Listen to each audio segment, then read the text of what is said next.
తిరుపతిలో కాసేపట్లో వారాహి సభ జరగనుంది. తిరుపతి బాలాజీ కాలనీలోని పూలే విగ్రహం వద్ద వారాహి సభ నిర్వహించనున్నారు. ఈ సభ వేదికగా సనాతన ధర్మాన్ని పరిరక్షించేందుకు వారాహి డిక్లరేషన్ ను డిప్యూటీ సీఎం పవన్ కళ్యాణ్ ప్రకటించబోతున్నారు.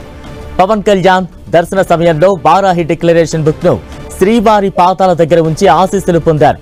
అనంతరం ఆ పుస్తకాన్ని చేతపట్టుకుని ఆలయం బయట ప్రత్యేకంగా చూపించారు.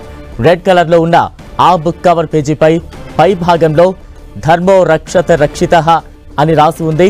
అలాగే బుక్ మధ్యలో వారాహి అమ్మవారి చిత్రం, ఆ తర్వాత వారాహి డిక్లరేషన్ అని ఉంది.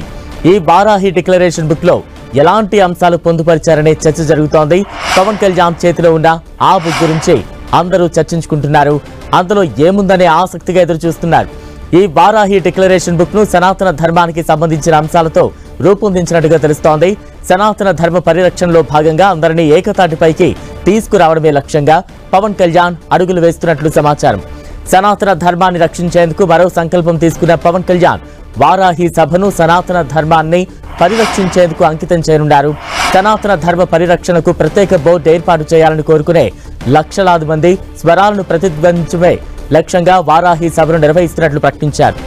ప్రాచీన సంప్రదాయాలు, విలువలను పరిరక్షించాలనే నిబద్ధతకు నిదర్శనంగా వారాహి సభ నిలుస్తుందన్నారు.